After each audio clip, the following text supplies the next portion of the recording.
Lors de sa récente intervention télévisée, le président de la République a indiqué que l'une des priorités budgétaires de la France pour l'année à venir serait de contenir les dépenses de la sécurité sociale. Le président a parlé d'économie et chacun voit bien que chez nos concitoyens, des interrogations se font jour. Car si l'objectif de réduction des dépenses publiques rencontre généralement l'assentiment, dès lors que sont posées concrètement les questions des postes budgétaires concernés, les choses changent. C'est dans ce cadre que ce matin, les Français se sont réveillés en entendant que la Cour des comptes préconisait de supprimer le remboursement des frais d'optique par la sécurité sociale pour les faire supporter par les seules mutuelles. Outre le fait que tous les Français ne bénéficient pas d'une mutuelle complémentaire, cette proposition a de quoi surprendre. Elle entretient un doute sur la prise en compte effective des objectifs de santé dans les perspectives budgétaires de financement de la sécurité sociale. Le constat de la Cour des comptes est juste.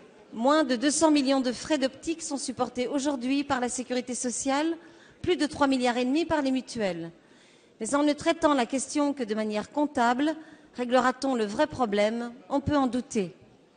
La santé est aussi un secteur économique avec ses logiques propres, celles des laboratoires pharmaceutiques qui ont fait du démarchage une source de leur développement commercial, celles d'industries d'équipement qui, par leur circuit de distribution et leur politique tarifaire, pèsent lourdement sur le budget de la santé.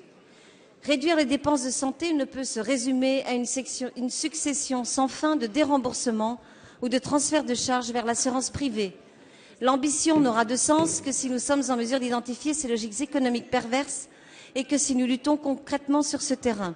Pourriez-vous nous indiquer, Madame la Ministre, quelle est la stratégie du gouvernement sur ce point? Merci. Merci Madame Massonneau. La parole est à Madame Marisol Touraine, ministre des Affaires sociales et de la Santé. Merci Monsieur le Président, Mesdames et Messieurs les députés, Madame la députée Véronique Massonneau, vous avez raison de souligner que l'assurance maladie, la politique de santé sont au cœur du pacte social et que nous devons veiller à ce que ce pacte soit maintenu, préservé et renforcé. Je veux vous rassurer en vous disant que les préconisations de la Cour des comptes ne consistent évidemment pas en annonce de la part du gouvernement et je veux indiquer que le gouvernement s'est engagé dans un effort sans précédent de rétablissement des comptes de l'assurance maladie.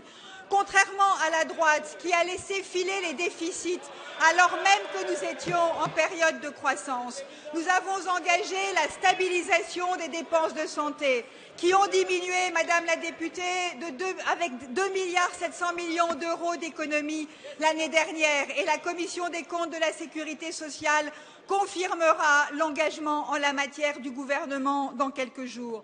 Cet effort en direction des économies, Madame la députée, il s'est fait sans aucun déremboursement, sans aucune franchise supplémentaire, sans aucun forfait à la charge de nos concitoyens, ce qui prouve que la responsabilité peut aller de pair avec l'exigence sociale. Et de ce point de vue, je veux dire fermement qu'il n'est pas question pour le gouvernement de procéder au déremboursement des lunettes et des produits d'optique, comme cela a été indiqué par certains observateurs. Les prix des lunettes sont trop élevés et nous devons faire en sorte que ces prix diminuent en faisant pression sur ceux qui les fabriquent. Mais ce n'est pas en faisant se retirer l'assurance maladie du remboursement du prix des lunettes que nous parviendrons à garantir une santé de qualité à l'ensemble de nos concitoyens.